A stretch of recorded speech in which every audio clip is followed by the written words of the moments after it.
Evening. I thought to do this. I don't mute this. I thought to do this because there's been a lot of talk about the implications of the coronavirus on the markets, and investors have been wondering what to do. And a lot of questions have come my way, and I'm sure others way. So I'm gonna share a bit about my thoughts. No, so I have the week in review every Friday, and I wasn't sure what to call this video thing. Perhaps, depending on how it goes, I may do it a bit more often, probably give it a proper name and some fandangas and whatever. But, or maybe not, maybe I'll just keep it minimalist. But I'm thinking happy hour because one is on a Friday, two is usually after work. Three, I think a lot of people probably want to just feel happy right now, considering all the uncertainty. So here's a bit about what I've been thinking where it's concerned.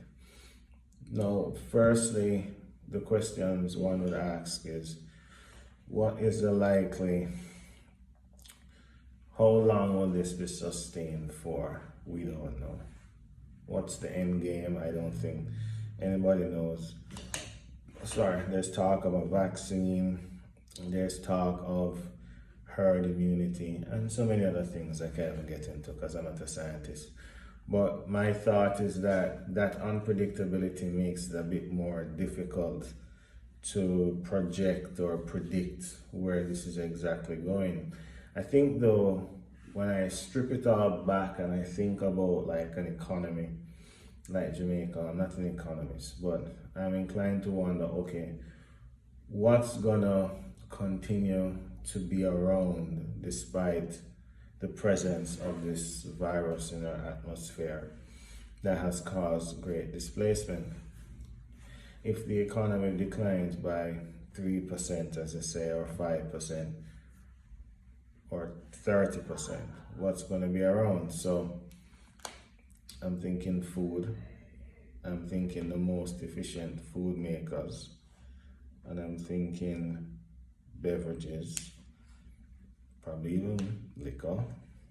They say medical marijuana could play a part, but I'm not touching that. But I think though the bare necessities will be the drivers at this time. So as best as possible, I'm looking where I can identify the best bare necessities. And another question I ask myself is, to what extent will an entity stop doing business? So if the economy is expected to decline 30%, I don't think it'll be that much. But let's say it's up there. What will and you've had companies fall 50%. You have to look at those companies now and say, is their operational capacity really 50% less? No. As a result of this, the answer is yes, leave it. The answer is no, I'd be looking to buy it. So, if I look at NCB, for instance, and I think, okay, what's the story with them? They've fallen from 215 down to 140, I think, or 150. I think that's about 25% drop. Bad math, long Friday, tired, forgive me. Have they lost 25% operational capacity as a result of this? Yes or no? We've seen Sagicor fall, but then they have the plier exposure and all of that, and I do like Sagicor, but the plier exposure really can't be ignored. Does it warrant that kind of drop? Yes or no?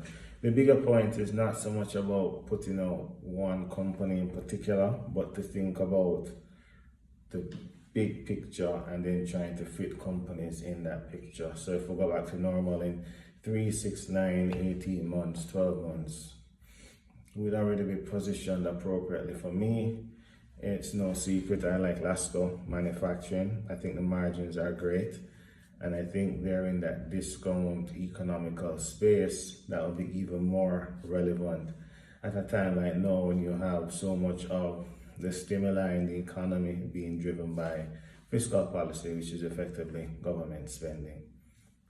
Thank you. That's enough for today. Have a good evening. Stay safe. Wash your hands. Keep your hands out your face, etc., etc., etc., etc. Take care.